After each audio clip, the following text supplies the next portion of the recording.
Bonjour à tous, ravi de vous retrouver dans Smart Job, votre rendez-vous quotidien emploi RH du lundi au vendredi, débat, analyse, expertise et vos rubriques habituelles bien entendu. Aujourd'hui au programme, dans Bien dans son job, fidéliser ses salariés grâce à la montée en compétences. On va en parler avec Céline Précy, directrice exécutive de Centrale Supélec EXED. Elle sera notre invitée. Smart Philo, on va parler des managers. Tiens oui, ces managers qui seraient ou qui sont restés trop directifs et le monde a changé.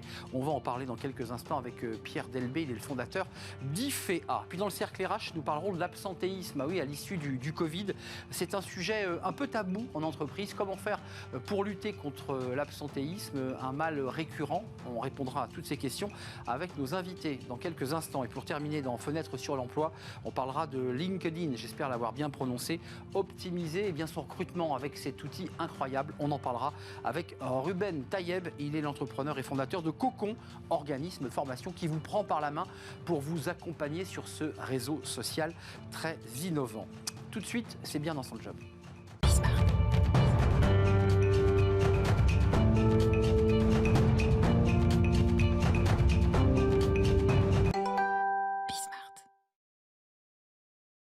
Bien dans son job, on va parler formation aujourd'hui et accompagnement tout au long de la vie ou tout au long de la carrière des salariés pour leur permettre eh bien, de monter en compétences. On en parle avec Céline Précy. Bonjour Céline. Bonjour. Directrice exécutive de Centrale Supélec EXED, parce que si on ne rajoute pas EXED, vous devenez la patronne de cette école, cette célèbre école Centrale Supélec. Avec vous, on va parler formation, accompagnement évidemment des salariés. D'abord un petit mot sur l'enjeu, parce qu'on connaît Centrale Supélec, on connaît un petit peu moins l'organisme de formation. Pourquoi avoir choisi aussi, au-delà de la formation de qualité que vous offrez aux étudiants, d'avoir élargi le spectre ? Alors effectivement, notre établissement est connu pour son cursus ingénieur, mais nous ne faisons pas que ça. Nous avons également une école doctorale et la formation continue. Formation continue parce que aujourd'hui, on ne peut pas s'arrêter à un diplôme initial. Il faut savoir que le monde évolue, d'autant plus actuellement, et j'y reviendrai tout à l'heure. Mais il est important de pouvoir se remettre à jour, d'acquérir de nouvelles compétences, de nouveaux outils, de se repositionner, de se réorienter tout au long de sa vie. Parce qu'une carrière, c'est long, c'est très long, et on ne peut pas rester sur nos compétences acquises il y a 10, 15 ou 20 ans. Alors, il y a un modèle, peut-être que vous n'allez pas apprécier cette comparaison, mais il y a HEC, il y a beaucoup de cadres du marketing, de la finance qui vont faire une formation complémentaire chez HEC. Ils ont le tampon HEC. Est-ce que c'est un peu la même idée chez Centrale Supélec, c'est-à-dire avec des profils très différents? Parce que là, on est sur une école d'ingénieurs, la data, plus des mathématiques. Est-ce que c'est ça l'idée ? Alors, j'aime pas dire que les gens viennent chercher un tampon. Ils viennent chercher... Non, mais il n'y avait rien de péjoratif. Non, bien sûr. Voilà. C'est, bien évidemment, ils viennent chercher un ensemble de choses. Il y a les compétences, mais il y a aussi la renommée de l'établissement. Évidemment. Que ce soit HEC, Centrale Supélec ou d'autres écoles, c'est indéniable. Bien sûr. Fait partie du choix de l'individu ou du choix de l'entreprise que d'envoyer les salariés chez nous. Parce que les formateurs sont bons, parce que la formation est excellente. C'est ça. Et... pour un salarié qui vient chercher une entreprise chez nous ou une entreprise qui vient nous chercher pour co-construire un programme pour accompagner ses collaborateurs dans le cadre d'une transformation, d'une organisation, d'une montée en compétences, l'intérêt, il est double. Le premier, bien évidemment, c'est de venir chercher chez nous cette reconnaissance scientifique. Et notre particularité, c'est qu'au cœur de toutes nos formations, on met en avant l'humain. Parce que même si nous sommes reconnus pour être une école d'ingénieurs, donc plutôt scientifique... De haut niveau. Merci. On a à cœur de mettre en avant également les soft skills. Et ça, c'est un petit peu la pâte et le vernis qu'on va retrouver sur tous nos programmes de formation. Concrètement, ça veut dire quoi? Parce qu'on a compris les formations, on va en parler dans quelques instants précisément, mais ça veut dire quoi développer les soft skills en plus, je dirais, du cœur de métier? Alors, je ne dirais pas que c'est en plus. Aujourd'hui, je dirais que c'est essentiel.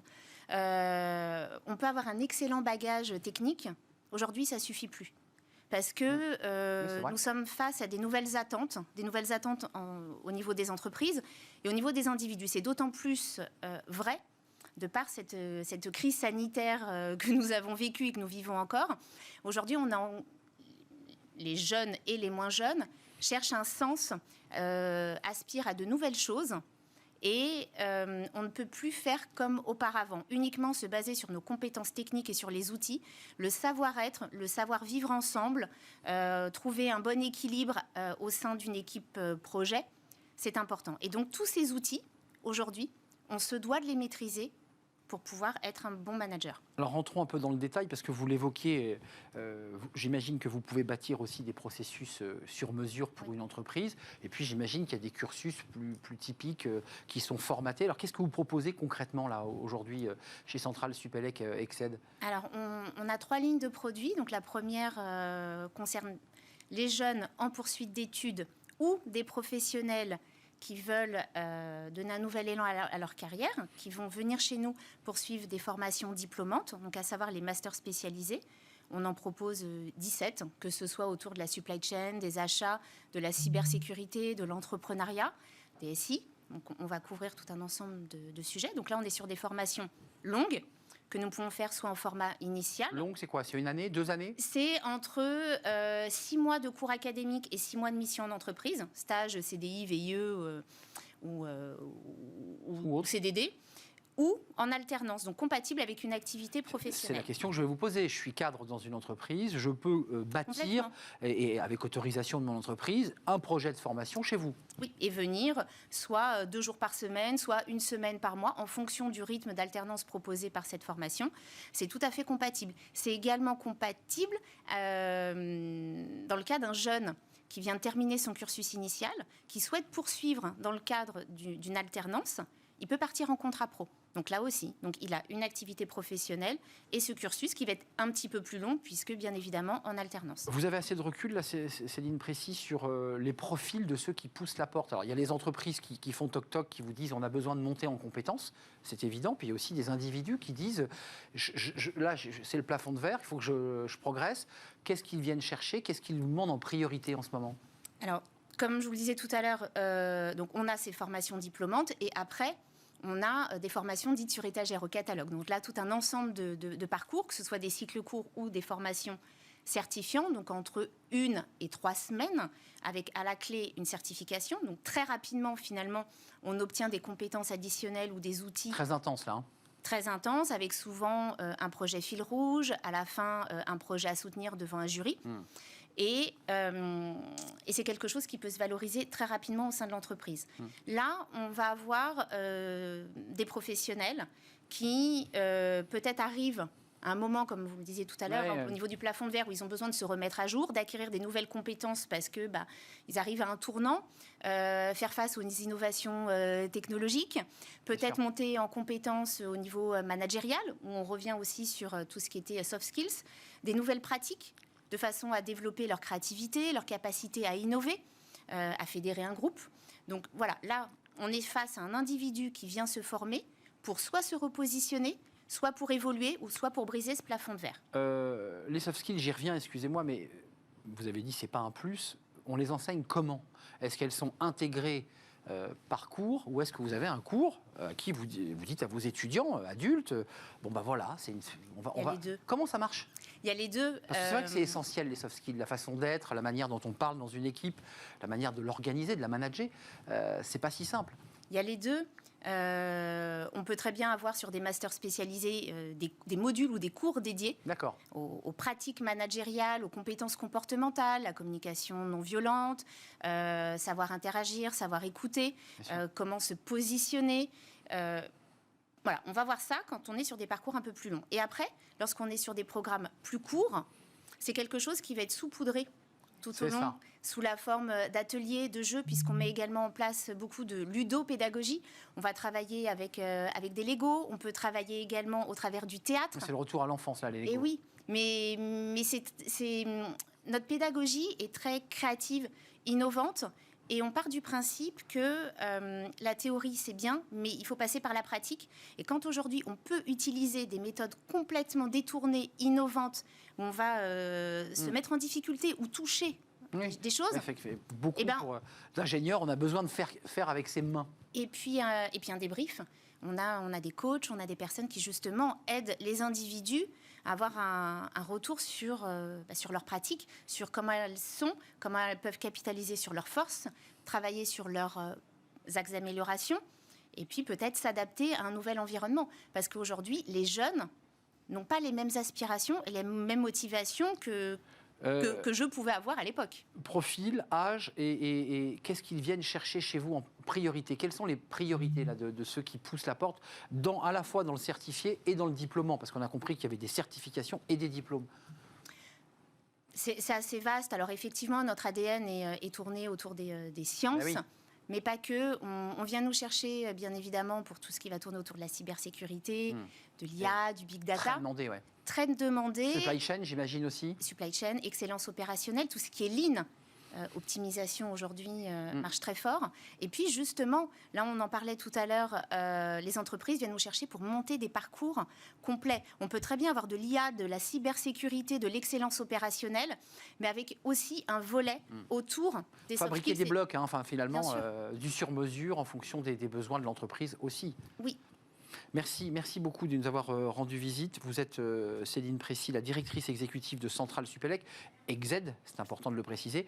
On s'y inscrit, on peut venir vous voir quand on veut, parce qu'on comprend que les masters, c'est une rentrée presque scolaire, mais pour le reste, quand c'est sur mesure, tout au long de l'année, tout au long de l'année, on a un site internet, Centrale Supélec, EGZ. Et là, vous pouvez éventuellement bâtir vos propres parcours de formation ou par le biais de votre entreprise. Beaucoup sont financés par l'entreprise ou par la formation, hein. Par le CPF. Par le CPF, on est bien d'accord. Merci, c'était un vrai plaisir de vous accueillir. Directrice exécutive de Centrale Supélec, EGZ. On fait une petite pause, on va se tourner vers Smart Philo. On va parler des managers. Tiens, des managers qui passent peut-être par Centrale Supélec, EGZ. Les managers parfois un peu trop directifs. On en parle, c'est dans Smart Philo.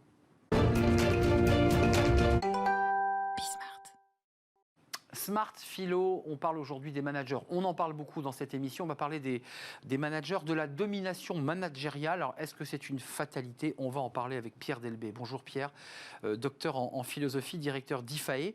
Et votre livre, d'ailleurs, qui fait écho à ce dont on va parler, Aristote, 10 clés pour repenser le management. On découvre votre livre avec Aristote en couverture.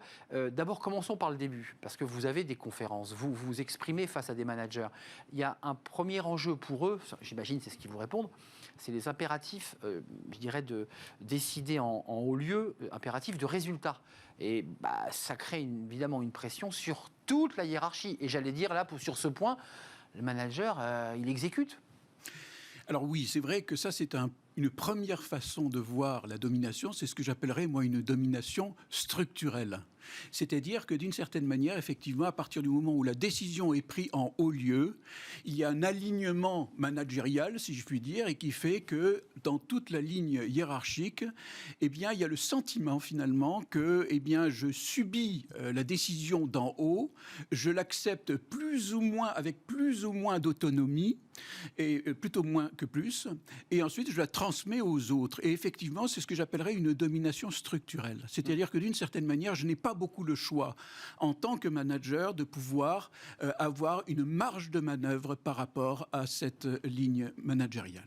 Ce qui explique que 20% des cadres ne veulent plus diriger leurs équipes. Enfin, c'est incroyable. Énorme. Alors que c'est leur mission première. On leur dit, quand ils sont embauchés, vous allez diriger une équipe. Il y en a 20% qui disent je veux plus. Il y en a 20% qui disent je ne veux plus. C'est un manager sur 5. Pourquoi est-ce qu'ils disent ça? C'est la bonne question. Je crois qu'ils disent ça parce qu'ils n'exercent pas véritablement un manager responsable. Ils exercent un manager qui consiste tout simplement à être une courroie de transmission de ce qui a été décidé en haut lieu. Alors, il y a un autre volet, et celui-ci touche directement, je dirais, la psychologie, la psyché du manager. C'est ce manager qui n'est là finalement que pour satisfaire son propre ego et qui pense d'abord à lui avant de penser aux autres. C'est ce qu'on entend très très souvent lorsque les salariés s'expriment sur leur manager. Bon, là, pour le philosophe ou le coach, il y a des marges de progression là. Oui, alors là, c'est une autre façon de penser la domination. C'est plus une domination structurelle. Je dirais que c'est une domination personnelle, avec une dimension qui est non seulement psychologique, avec l'ego, etc., mais c'est une domination, je dirais, qui met en cause, je dirais, une question éthique. Parce que, effectivement, les gens ont le droit d'être respectés et d'avoir également une autonomie. Les managers intermédiaires ont besoin d'avoir une autonomie, une discussion, une conversation, une mise au point de leurs objectifs avec leurs supérieurs hiérarchiques, et que c'est comme ça, me semble-t-il, que l'on peut développer un management de la coopération. Mais Mais il y a un mais. Il y a un énorme mais. Ça ne se passe pas comme ça. Ça se passe souvent pas comme ça. Pourquoi ? Et je dirais que là, il y a une espèce de perversité, voyez, managériale. Pourquoi ? Perversité. Oui, je parle de perversité à ce niveau-là, parce que c'est vrai, c'est fait exprès. Et le but, c'est pas véritablement de développer de bons résultats. Le but, c'est d'exprimer mon ego. J'ai besoin de voir que l'autre obéit et fait ce que je lui demande. Et j'ai une satisfaction en tant que manager dominateur. Vous voyez, voilà. Et ça, je crois qu'il faut bien comprendre que cette attitude-là est une attitude qui est non seulement perverse, mais qui est également nocive pour l'entreprise et pour ses résultats. Évidemment, là, on est sur une perversité, donc une sorte de psychologie déviante. Il y a aussi le droit. Il faut quand même rappeler qu'on est relié et lié dans un rapport de subordination. Absolument. Dans le cadre du contrat de travail. Exactement. Donc, de fait, oui. La personne, au-delà de la perversité, est dans l'obligation d'exécuter, on est d'accord ? Oui, alors ça, le troisième niveau, n'est-ce pas ? C'est le droit. Oui, c'est une domination juridique. Oui. Et elle est fondée sur le droit. Et là, il n'y a pas photo. On est obligé de l'admettre. Et ça me semble indispensable de rappeler qu'il y a là l'objet d'une autorité. Il y a bien un patron, il y a un salarié. Le salarié est tenu d'obéir au patron, notamment en situation de crise. Quand on est en situation de crise et qu'il s'agit de sauver l'entreprise ou le service, là, il faut bien que quelqu'un ait, je dirais, le pouvoir de décision et un pouvoir de décision supérieur aux autres. Et c'est en ce sens-là, me semble-t-il, que le contrat est efficace. Mais encore une fois, il y a un mais, c'est que ceci n'est pas pour moi le signe de l'autorité. Ceci est simplement le préalable à l'exercice de l'autorité. C'est un cadre qui fixe quand les choses vont mal. C'est un petit peu comme un contrat de mariage, on le regarde lorsque, eh bien, on va divorcer. Mais tant que les choses vont bien, on ne regarde pas le contrat de mariage, on regarde, si je puis dire, ce qui se passe bien. Eh bien, au sein d'une entreprise, c'est pareil. Le management que l'on peut développer et qui est, me semble-t-il, la voie royale de l'efficacité et du bon résultat et d'un certain bonheur des gens au sein des entreprises, c'est le management de la coopération et non pas le management de l'obéissance servile. Alors, il y a un élément intéressant quand même que je trouve intéressant, c'est que vous avez pointé une forme de perversité chez un certain nombre d'individus. Oui. Précisons qu'il y a aussi des sondages qui le précisent que ce n'est pas la majorité. Il y a quand même pas mal de managers, malgré tout, c'est le verre à moitié vide et à moitié plein, qui sont quand même dans une dynamique d'ouverture, de bienveillance et de progression collective. Oui. Vous le confirmez, ça ? Oui, non, je vous ai dit 1 sur 5. 20%, c'est quand même pas 80%. Au contraire... Enfin, 20% ne veulent pas diriger, plus diriger, mais ça ne veut pas dire qu'ils sont pervers, non, tout à fait, non, tout à fait, vous avez raison. Vous avez tout à fait raison, vous rétablissez les choses, tout à fait juste. Mais simplement une chose, il y a 75% des managers, quand on les interroge, qui disent qu'effectivement, ce qu'ils aiment dans leur fonction managériale, c'est de pouvoir faire avancer les équipes. Et ça, il ne faut jamais l'oublier. Lorsqu'on leur demande est-ce que c'est le fait d'être chef, donc avoir la domination, qu'ils aiment, il y en a 7% qui admettent avoir cet attrait-là. Mais 7%, c'est rien, si je puis dire, par rapport à ces 80% ou 75% qui, effectivement, je dirais, exercent un management dans le souci et je dirais même dans l'attrait de faire en sorte que leur équipe soit efficace et fonctionne bien. Quand même... C'est intéressant, mon dernière question, de savoir ce que vous proposez. Alors, il y a votre livre avec les 10 clés pour repenser le management. Il y a le cinéma, il y a quand même une culture, je dirais, mainstream, qui donne quand même une image comme elle fut parfois donnée des promoteurs immobiliers ou de certains métiers ou des huissiers de justice, qui était un peu la caricature. Ils n'ont pas une belle image. Non. Comment on fait pour redorer l'image ? On change la qualité des films ou on change vraiment la manière de travailler des managers ? Mais moi, je mettrais d'abord en évidence le travail qui est bien fait. Parce qu'il y a, encore une fois, des managers qui font bien leur boulot. Lorsque vous lisez le livre de Jean-Michel Frixon sur Michelin, le management, on voit, il a des expériences terribles de management, il a des expériences extraordinairement joyeuses et vraies et belles de management, Voilà. Mais- Et donc, je dis simplement, il faut mettre en évidence d'abord ces managers qui font bien leur boulot, et à partir de cela, on peut effectivement développer au sein des entreprises dont les cultures managériales sont relativement différentes, mettre en place effectivement... Vous voyez ce que je veux dire? Il faut préciser que chaque entreprise a sa culture, Absolument. ses peintures de guerre, ses règles, Absolument. ses informels, ses Ouais, non-dits. ouais. Est-ce qu'on pourrait imaginer un jour qu'on invente un autre mot, puisque ici, dans cette émission, il n'y a pas une semaine, on n'utilise pas 10 fois le mot manager. Est-ce qu'on ne peut pas inventer un autre mot, ou est-ce que c'est le bon mot? J'ai un peu l'habitude de reposer la même question, mais je trouve que ce mot génère comme ça un rapport un peu étrange. Parce que je crois que nous, Français, on n'aime pas beaucoup ce mot qui a un relent anglo-saxon anglo-saxon, et exactement. langue libérale, machin truc, etc. Alors c'est pour exactement ça. Oui, mais je crois, moi, je dis, vous savez que le mot management, ça vient du latin manus, c'est-à-dire la tenue, et qu'au XVIIe siècle, maneggiare, ça voulait dire tenir un cheval par la main, n'est-ce pas, et le mener au manège, même étymologie, vous voyez. Et donc, il y a l'idée de cette tenue d'un process, d'un projet, d'une fonction, d'accompagnement, absolument d'accompagnement. Et je crois que c'est ça la véritable nature du management. C'est pour ça que je considère qu'il est complètement intégré dans la culture de toutes les entreprises, ce mot-là. Il est mais je crois qu'il faut changer. Et il faut changer notre regard sur le management en montrant qu'il arrive et que c'est finalement pas si rare que ça, que des managers exercent bien leur travail.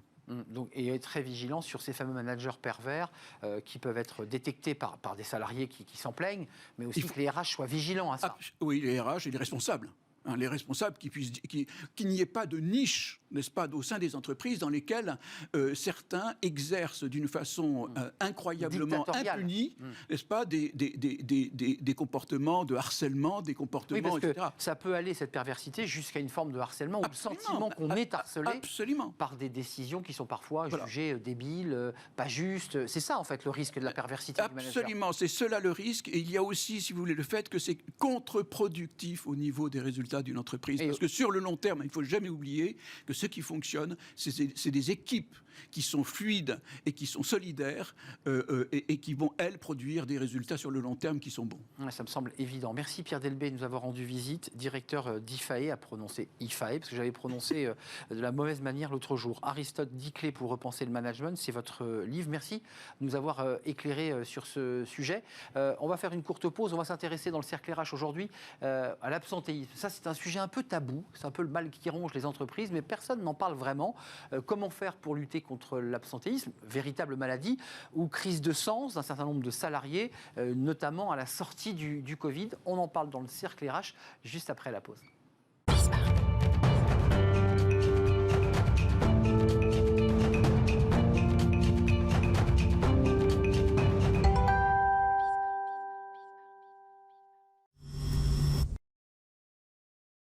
Le cercle RH, le débat de Smart Job.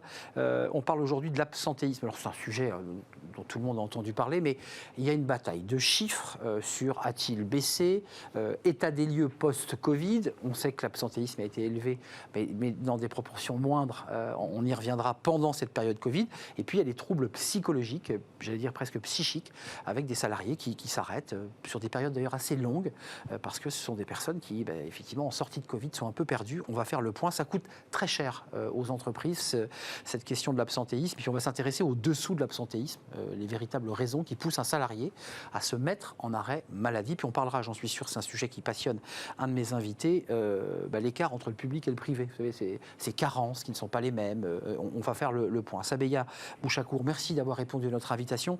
Directrice conseil chargée de la prévention des risques et de l'absentéisme chez Diosassi. 5000 collaborateurs et vous êtes présent dans plus de 40 pays.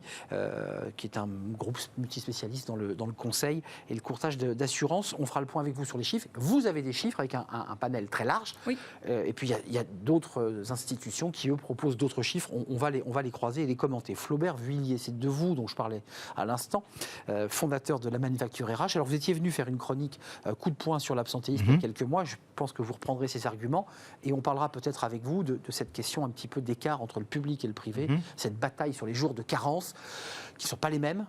Et on fera le point avec vous dans quelques instants. Merci en tout cas d'être là. Et puis notre dernier invité, Thierry Meillat. Bonjour Thierry. Bonjour. Vous êtes avocat en droit social et on fera le point tant sur j'allais dire le coût parce que ça pèse beaucoup sur les épaules des entreprises, que sur le droit. Qu'est-ce que dit le Code du travail en matière d'arrêt maladie? Sabeya Bouchakour, rentrons dans le vif du sujet. D'après vos chiffres, on a eu une augmentation en 2020. Et en 2021, on est à 4,94%, qui est le taux d'absentéisme. Alors, sur votre panel, de combien de personnes interrogées? 470 000 personnes par an en moyenne sur 4 ans. Donc, c'est un très gros panel, oui. Mixant pour être totalement complet dans notre débat, CDD et CDI. Tout à fait. Ce qui veut dire que les chiffres d'autres institutions comme Malakoff n'ont peut-être pas pris les mêmes supports. Le panel n'est pas le même. Le panel n'est pas le même. Et eux le panel n'est pas le même. Indiquent que ça progresse. Qu'est-ce qu'on peut dire de cette période-là, aujourd'hui, comparée à celle du Covid? On a des salariés qui ne sont plus touchés par le Covid, mais j'ai le sentiment qu'on a des salariés qui sont atteints psychologiquement. Est-ce que ça, vous le confirmez? Alors, on a toujours, en 2021, des arrêts directement liés au Covid. Donc c'est toujours présent. Par contre, effectivement, on est sorti de cet état de sidération dans lequel nous étions en 2020, avec une hausse évidemment directement liée à l'impact du Covid. Mais on a effectivement une hausse marquée post-Covid, notamment dans certains secteurs d'activité, c'est-à-dire qu'on sent l'avant et l'après-crise.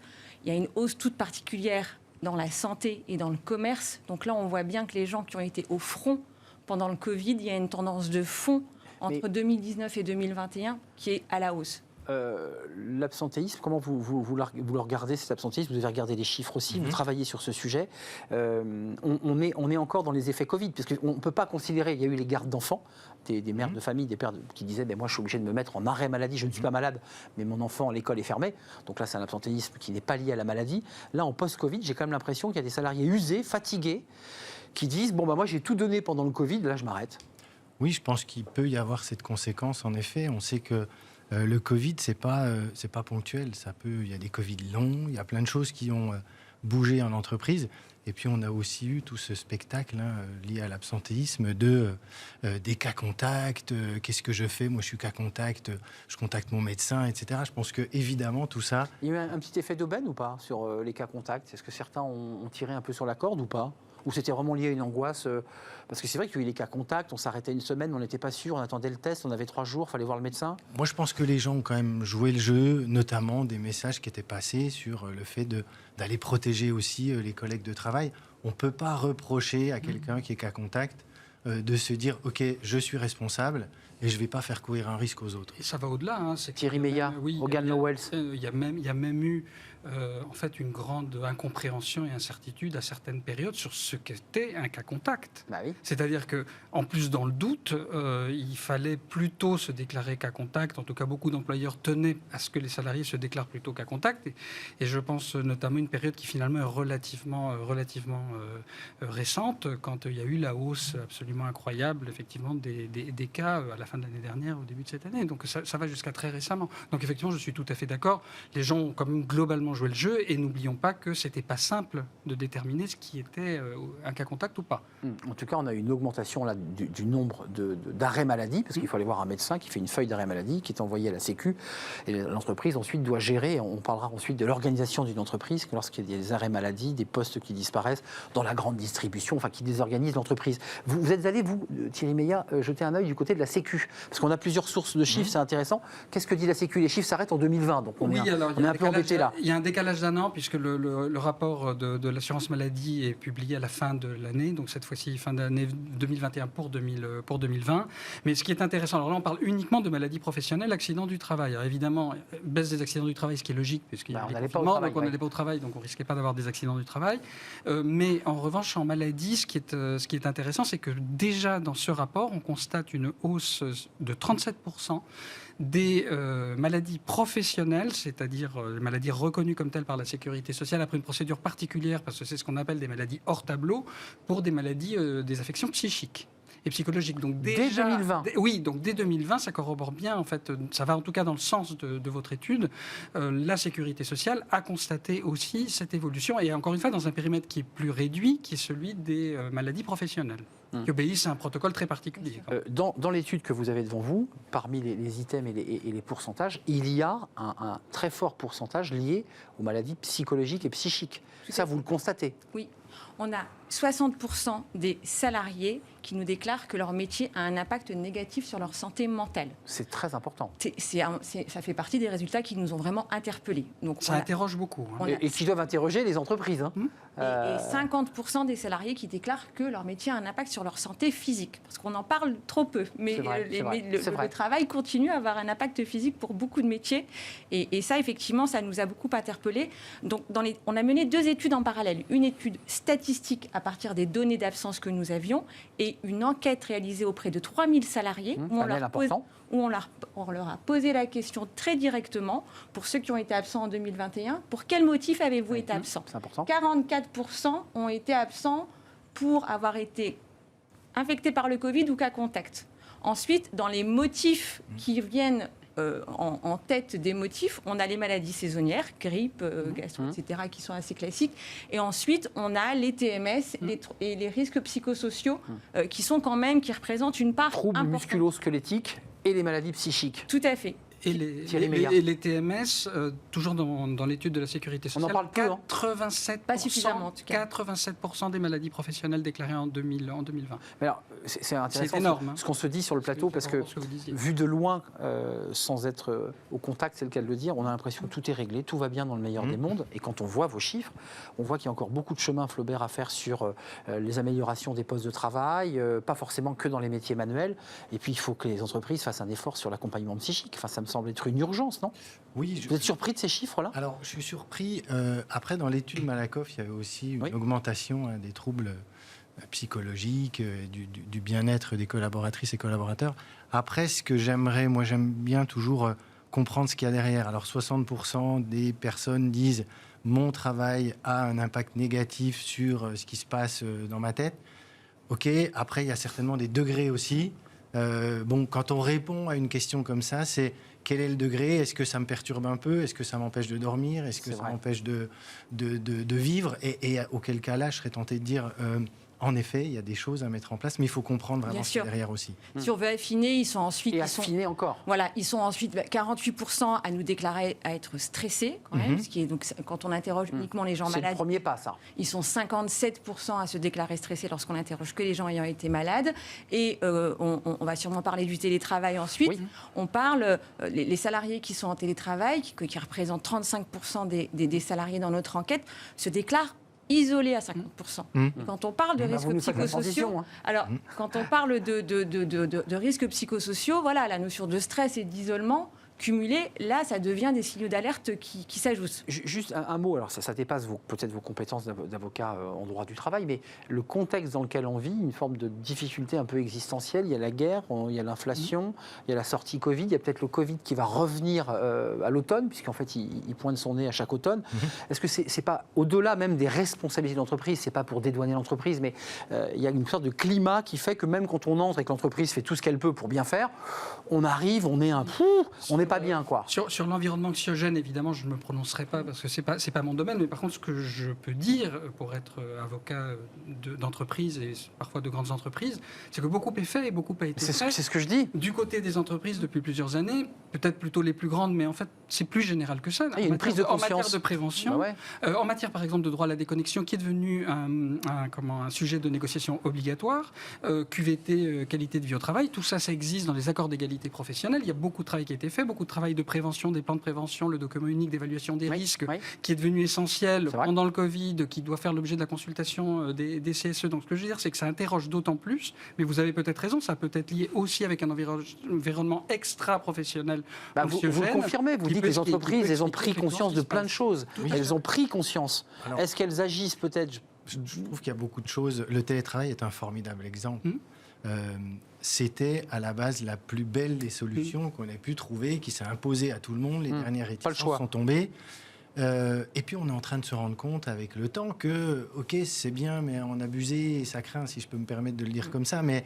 Et là, je trouve qu'il y a une responsabilité des entreprises de mettre en place des choses pour faire bouger un peu le curseur. Ça y est, est-ce que le tout télétravail, je pense que on en est revenu. Oui, L'homme est un animal social, il a besoin Des deux. de collaborer. Et à quoi sert l'entreprise On voit que le lieu de travail devient de plus en plus un endroit où les gens viennent travailler ensemble.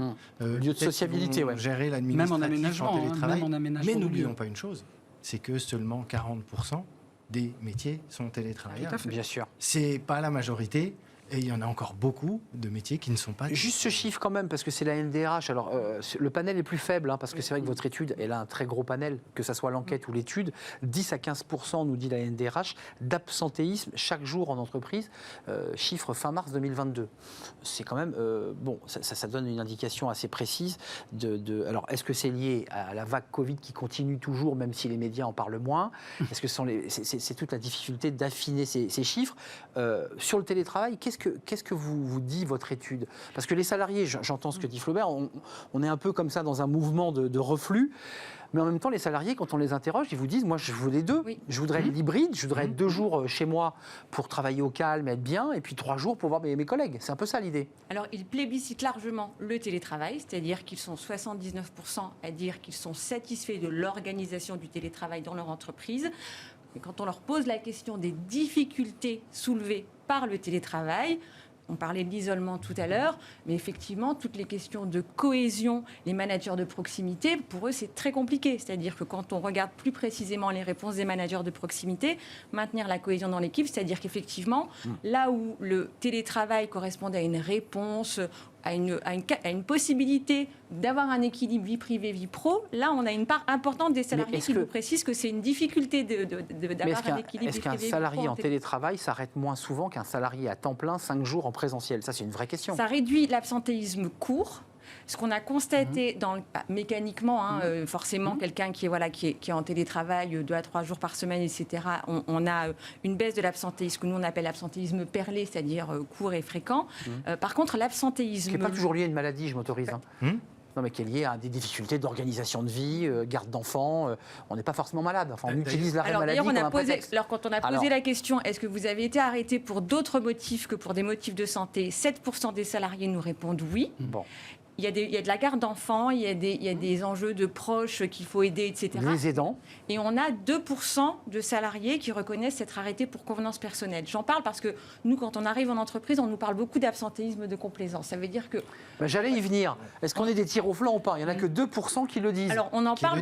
Qui le disent. Alors, Vous voyez comment ça met les pieds dans le plat? Oui, mais pour le coup, nous, on a plutôt tendance quand même à se fier à la sincérité des réponses qui ont été données dans cette... Parce que c'est en ligne, sous couvert d'anonymat, et puis ça se recoupe plutôt bien avec les données statistiques qu'on a par ailleurs. Donc vous dites une infime minorité qui tire au flanc et qui utilise l'arrêt maladie pour aller à la pêche. Mais c'est vrai que dans les personnes qui nous répondent qu'elles n'ont pas été dans une situation de burn-out, etc., on a cette espèce pardonnez-moi l'expression, de ventre mou, de fatigue, de lassitude. C'est ça. Ils sont nombreux à parler de fatigue et de lassitude. Et nous, notre point de vigilance, c'est de se dire il y aura un après-Covid et l'absentéisme, il risque malheureusement d'augmenter. Flaubert Vullier et Thierry Meillat. 2 choses là. Parce que là, les tirs au flanc, c'est un vrai débat presque politique. Ça, vous savez, les arrêts maladie de complaisance, les Français sont des fainéants. Oui, après, je pense qu'il ne faut pas tirer de conclusions hâtives. En revanche, je crois que c'est dans votre étude où il y avait quelque chose sur l'absentéisme plus important à partir du moment où les gens habitent loin de leur lieu de travail.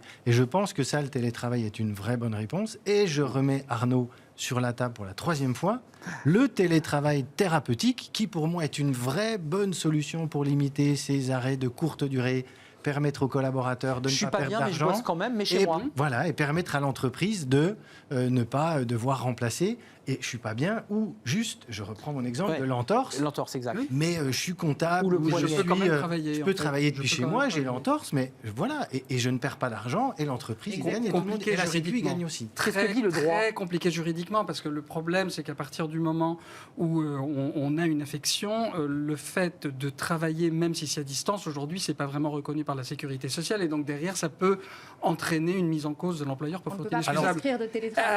Mais ça pourrait évoluer après tout. C'est une demande d'ailleurs. Je prends la jurisprudence Covid, et là il y avait beaucoup de gens qui avaient le Covid, dont des ministres. Et qui travaillaient, évidemment. Tout à fait. Et donc on pourrait s'appuyer sur ce changement d'état d'esprit et dire allez, évolution des mentalités. C'est pour revenir juste sur les tirs au flanc. Moi, je mets des guillemets. Entre guillemets, petit bout de la lorgnette, c'est quand même, j'ai eu assez peu d'appels de clients me saisissante de ce type de situation. Je ne vous dis pas qu'il n'y en a pas eu. Il y en a, évidemment, mais ça n'a pas été si gigantesque que ça. Donc finalement, moi aussi, je crois assez aux 2%, là, à ce petit pourcentage. Ce qui rejoint plutôt les résultats qu'on a quand on fait du contrôle médical, par rapport au nombre Oui, de je fraudes Toc, constatées. bonjour, montrez-nous. C'est assez faible, le nombre de... Contrôle médical mené par la Sécu, on est d'accord. Ou par les l'initiative organismes de de prévoyance. l'employeur. Ou par On a assez vous. peu de fraudes constatées tout de même. Vous avez des équipes qui vont frapper au portes. C'est souvent davantage les organismes de prévoyance, d'ailleurs, pour le complémentaire. C'est tout à fait. C'est juste un petit mot, un détail, après on va parler de public-privé, mais ça coûte combien une entreprise? Parce qu'évidemment, on voit le niveau d'absentéisme et d'arrêt maladie.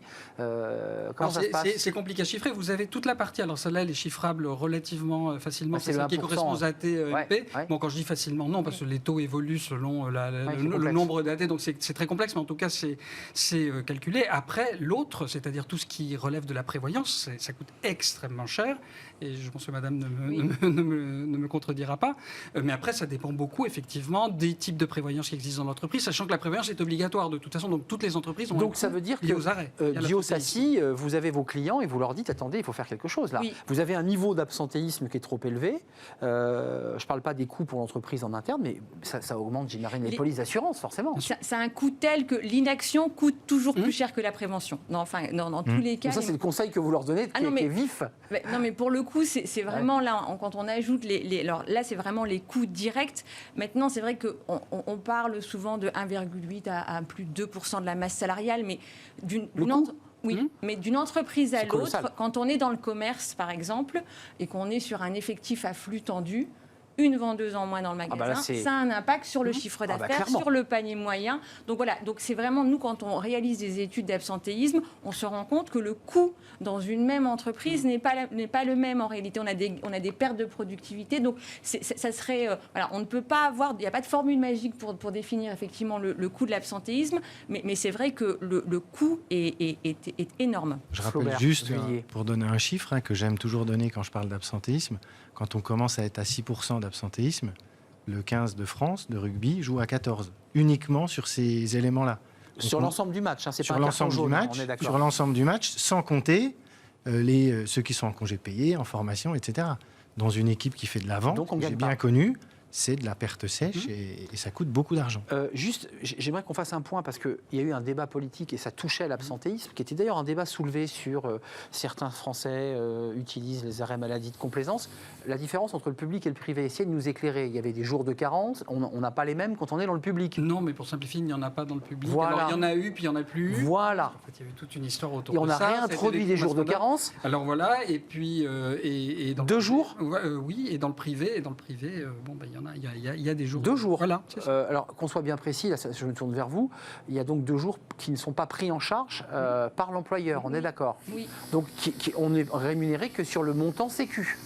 Il y a beaucoup d'études qui ont été réalisées notamment dans le public par rapport à la suppression des jours de carence. Ce qu'on constate, c'est que à court terme, il y a un impact sur l'absentéisme court, mais qu'à long terme, il n'y a pas d'impact en réalité. C'est-à-dire qu'il y a un effet, j'allais dire, alors il y a peut-être des dogmes autour de... Parce que c'est dissuasif, on se dit, mais je suis rémunéré sur la Sécu, je perds de l'argent. En tout cas, quand on regarde un peu les chiffres sur la suppression des délais de carence, il y a un moment donné où ça se lisse tout de même. C'est-à-dire qu'on constate un effet de baisse de l'absentéisme une fois qu'on met en place des délais de carence, mais sur le long terme, on constate que ça se lisse tout de même. Mais donc c'est un peu comme pour le chômage, Flaubert Vullier, il y a un absentéisme structurel et un absentéisme conjoncturel. J'ai le sentiment qu'on pourrait le traiter de cette manière.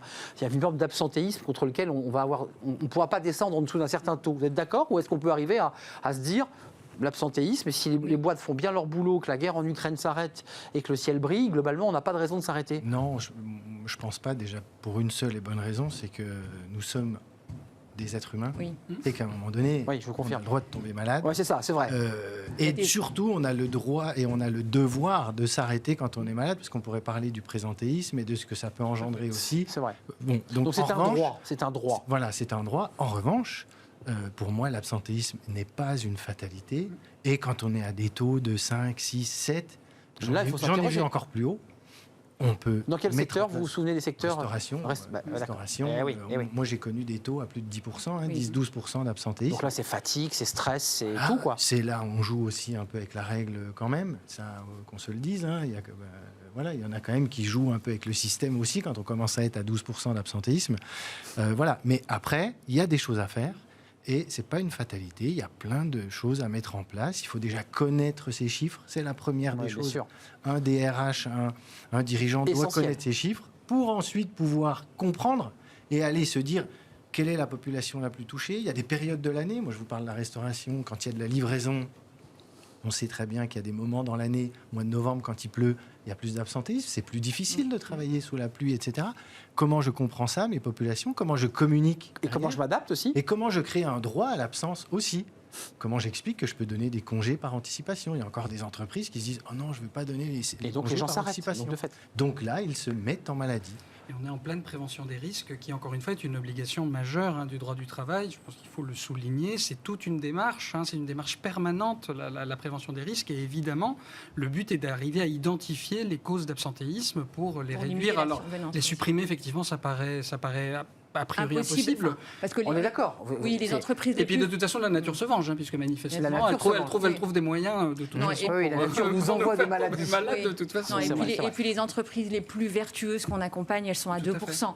Enfin, 2%, c'est oui. c'est le bon chiffre, C'est-à-dire j'allais qu'il dire. y a quand même un moment donné, enfin, il y a des pathologies lourdes malheureusement. 4,94, Il y a le des- chiffre moyen. Voilà, il y a des choses sur lesquelles, voilà, on ne peut. C'est pour ça Bien qu'il y a sûr. même des DRH, nous, des fois, qui sont crispés quand on parle d'absentéisme compressible, parce qu'ils nous disent, ben non, il y a un moment donné, il y a. L'humain, Voilà. c'est l'humain. Donc il y a une partie de l'absentéisme sur lesquels on a des leviers d'action. Donc là, effectivement, mais il y a, en dessous de 2%, ça devient quand même compliqué. C'est-à-dire, Mais y les- compris pour les entreprises. Mais les les plus risques vertueuses. psychosociaux, c'est quand même aujourd'hui un domaine d'analyse. Avant de nous quitter, on n'aura pas le essentiel. temps de parler du public parce qu'il y a aussi les collectivités territoriales. J'ai vu qu'il y avait des chiffres alarmants d'absentéisme colossaux.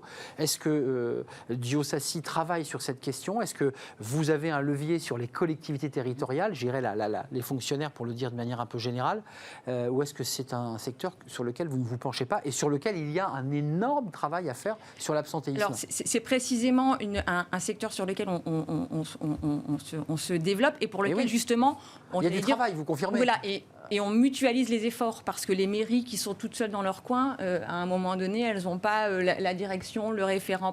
Donc, en fait, nous, on les aide à mutualiser un peu ces enjeux pour avoir vraiment des référents sur ces enjeux de prévention. Parce que le problème, c'est toujours le manque de ressources dédiées au sujet de prévention. On est d'accord. On n'a pas les chiffres, Thierry Meillat, sur l'absence. Parce qu'on a eu des chiffres assez précis là dans le privé, avec des panels très précis. La fonction publique, c'est compliqué d'avoir des chiffres. C'est des rapports secrets. Et surtout la fonction publique territoriale, Mais c'est beau, je qui l'évoque. est extrêmement émiettée. Tout Pour à avoir fait. exercé des fonctions de conseiller municipal dans une petite commune rurale, effectivement, vous parlez parfaitement des secrétaires de mairie qui sont des postes tout à fait particuliers, qui ont Et des essentiels, risques, et tout à fait essentiels, qui connaissent, qui sont confrontés à des risques très spécifiques et qui sont mal connus parce qu'effectivement c'est totalement émietté. En fait, on est dans un domaine largement inconnu. Donc c'est intéressant ce que vous dites, Sabeya Bouchakour, c'est que Diosassi s'oriente aussi vers un travail d'accompagnement, de prévention, parce que je pense que les chiffres sont assez alarmants. Alors simplement, si j'ai bien compris, les conseils régionaux gardent sous leur coude ces chiffres d'absentéisme. D'après les informations que j'ai pu glaner, c'est lié à un problème de sens au travail, de difficulté finalement de repères même dans l'organisation. Déjà, rien que le fait de ne pas avoir les chiffres, c'est alarmant. Ça prouve qu'il y a quelque chose. Il y a des derrière. enjeux aussi de standardisation, d'avoir des outils, des modes de calcul Même qui vous, soient vous les êtes dans mêmes. le flou là. Bah, non, mais alors nous, on essaye justement de leur donner des éléments de benchmark et de les accompagner, y compris pour se positionner les uns par rapport aux autres, parce que tout le monde ne met pas la même chose derrière un taux d'absentéisme. Donc On c'est est aussi, d'accord. voilà. Donc D'où c'est le un- débat qu'on a eu au début sur les chiffres, savoir Exactement. les panels, la manière dont on calculait. Et c'est ça qui est mot de la important, c'est de pouvoir se comparer. Exactement. Mais voilà, sur la durée surtout, donc prendre À des des moments données, comparables. les suivre Et oui, et pouvoir les faire baisser. pouvoir autant constater que les possible. choses. parce que Exactement. c'est qu'à partir des constatations qu'on peut. Merci à vous trois pour ce débat Merci. passionnant qu'on suivra, ce débat de l'absentéisme, et puis peut-être aussi de creuser un peu plus du côté des collectivités territoriales, parce que ça c'est un sujet aussi on a encore des marges, et vous êtes en train de travailler dessus. Merci Sabeya Bouchakour, directrice conseil chargée de la prévention des risques et de l'absentéisme chez Diosassi. Merci à Flaubert Vuillier d'être venu nous rendre visite, fondateur de la Manufacture RH, avec Merci. ce travailler même lorsqu'on est blessé, qui s'appelle le congé thérapeutique. Le mi-temps, Le temps télétravail thérapeutique. Ah, même vous ne maîtrisiez plus votre Télétravail punchline. thérapeutique. Le télétravail thérapeutique. Merci à Thierry Meillat, avocat en droit social, droit du travail, chez Logan Howells. Je n'avais pas précisé le nom de votre cabinet. Lovels. Lovels. Voilà. J'ai mis l'accent. Lovels. Voilà, c'était le débat du cercle RH consacré à l'absentéisme. Tout de suite, c'est Fenêtre sur l'emploi. Et on parle d'un réseau social. Vous allez le voir, tout le monde le connaît.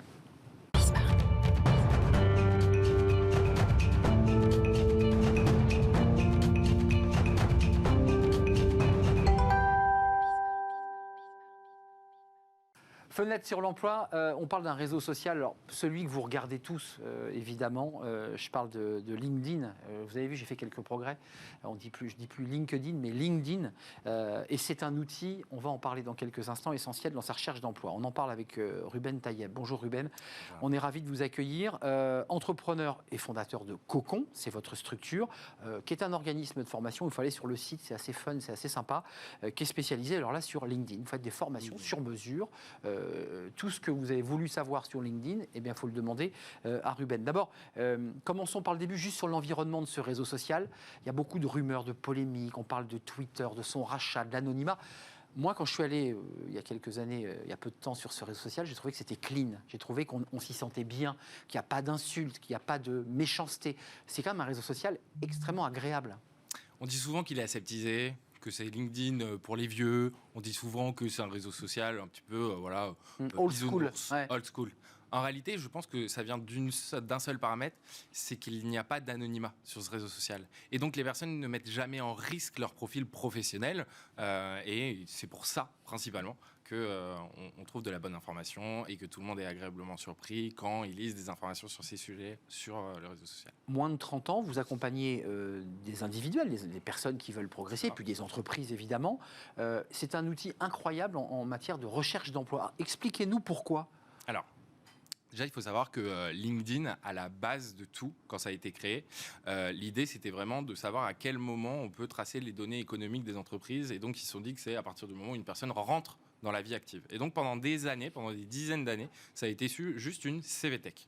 Depuis 4-5 ans, à la tête de l'entreprise, Ryan Stransky a décidé en fait de transformer en plateforme de contenu. Et là, ça cartonne. On voit vos chiffres sur le site, c'est énorme. C'est hallucinant. C'est-à-dire que vraiment, ils ont réussi le pari. Et depuis peu, d'ailleurs, ils ont créé tout un programme qui s'appelle le Creator Manager, en mettant en avant justement ces sujets-là. Et ils poussent aussi la recherche d'emploi au maximum. Il faut compter à peu près une 50aine de % en termes de nombre d'utilisateurs qui sont là pour rechercher soit des candidats, soit rechercher un emploi.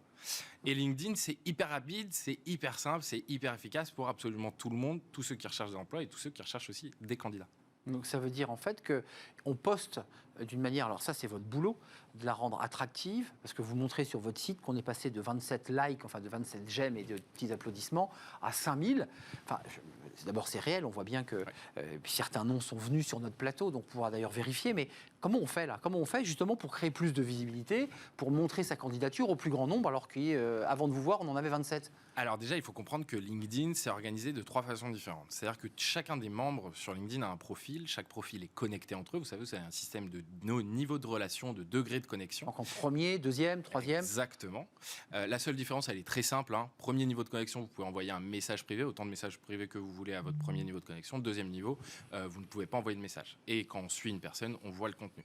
Et ensuite, vous avez, parmi ces réseaux qui sont connectés, des échanges. Vous avez aussi bien des interactions de publication, des publications, de pouvoir communiquer, et bien évidemment d'envoyer des messages privés. Donc ça, c'est l'activité. Pour reprendre la question, surtout, pour améliorer comment ce vous contenu, upgradez tout comment ça? on upgrade, ça se déroule en 3 étapes très simples.